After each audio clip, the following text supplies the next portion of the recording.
Assalamu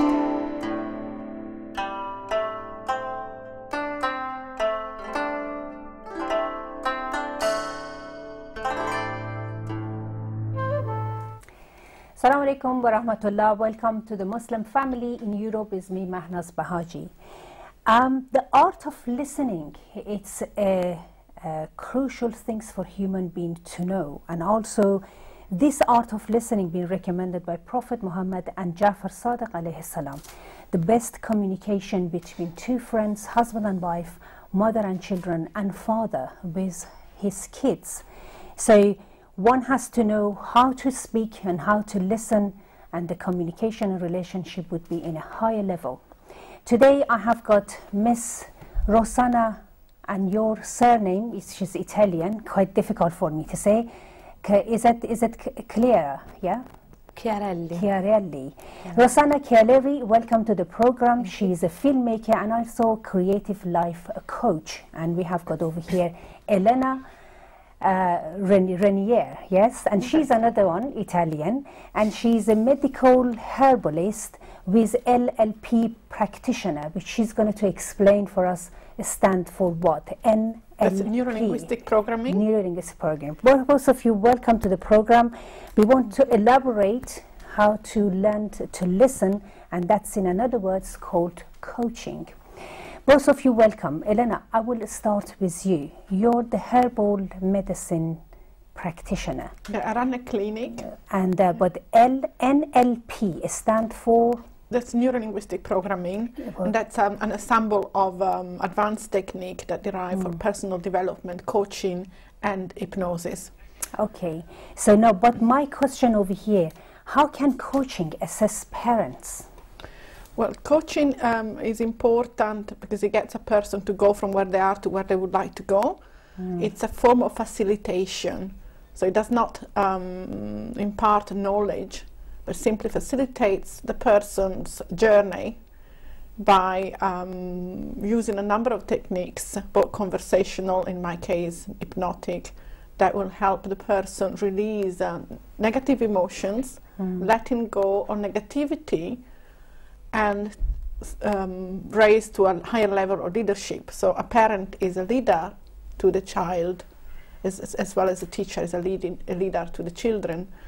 Often negativity, emotional turmoil and upset can cause friction in relationships, and it's so important to be able to gain control of that and let go in order to focus on potential and expectations. The teacher who has good expectation of the students will obtain good results even from students who are not very brilliant, whereas the teacher who has low expectation of capable students is going to put those students down. But then the students obviously have a good high expectation from the teacher too, to be taught properly, like the child has got from the parents. Yes, but the leadership has to be with the person who is in a position of leadership. So everyone is a leader in some way. In their own field. So a child may be a leader to the younger children, or in a group within the peer group, a parent to the children. In a couple there can be dynamics between husband and wife, of who's taking the leadership in which fields. And so it's always relevant, and it's finding out what the person who comes for help would like to achieve. So it's important that the goal is set right from the beginning, and we're going to talk about that. Yes. And that's a crucial moment when the intention is set, and that's called in Arabic is the niyyah. In a neurolinguistic programming there is conscious intention setting that is usually written down, and in my personal therapy methodology I will require that a person actually writes it down before they even come and see me. I will test them and give them a task and make sure they do it, because if they don't do it, then they're not ready to really make any change. So the change has to come from within you. So it does not come from me.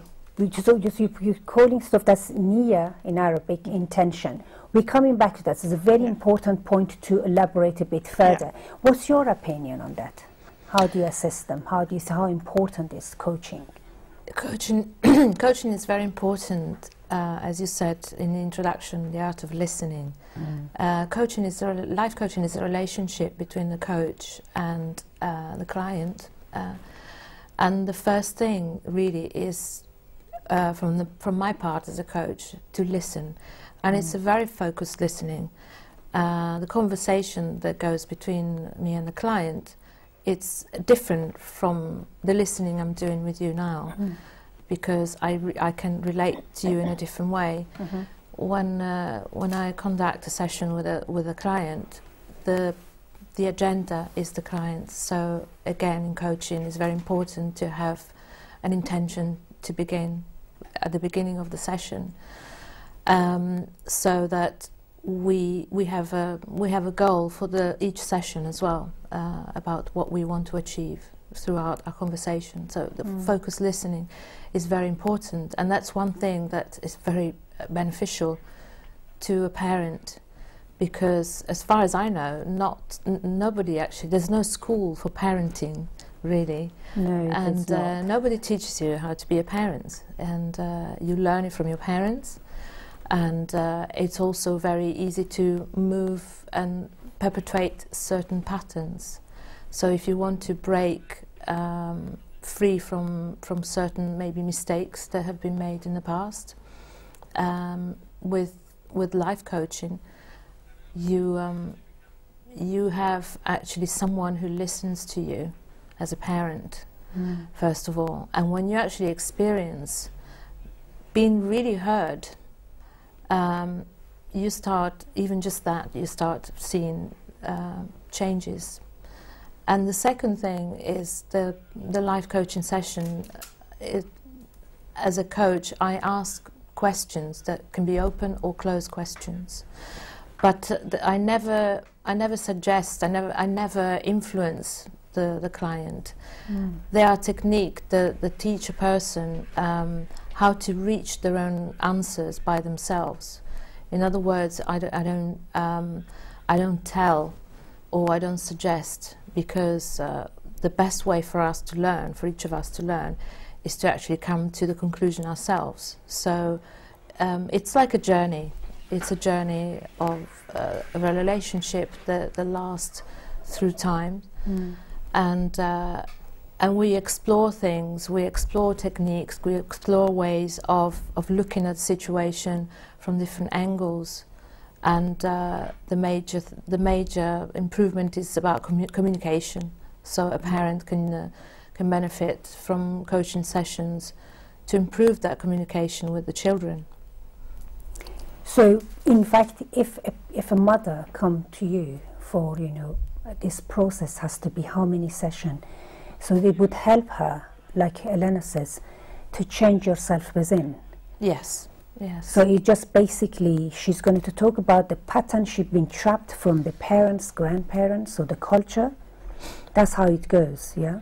Yes, yes. But there are some examples, especially with the relationship between mother and daughter, which is very, very close, and at times can be quite intense, and there can be difficulties in communicating. And there was one particular client whose daughter was a teenager, and she wasn't communicating with her anymore. So she was finding it difficult to get close to her and help her, because she saw her suffering a lot. And through our conversations, we actually discovered patterns that were the similar things that the daughter was going through at the moment, at that time, were the similar problems that the mother had when she was younger. So first of all, before even starting a series of sessions, the first time I explained to the client how coaching works. And there has to be a readiness to change from the person receiving coaching. So we've explored with this person, she really wanted to change something. So she was prepared. The mother was prepared to do changes and to really look inside herself and see how she could affect a change by changing herself. So when she changed, then obviously the automatic effect will go over the teenager child. Yes. It is so important, you know, what you were saying, you know, Elena. The intention is there.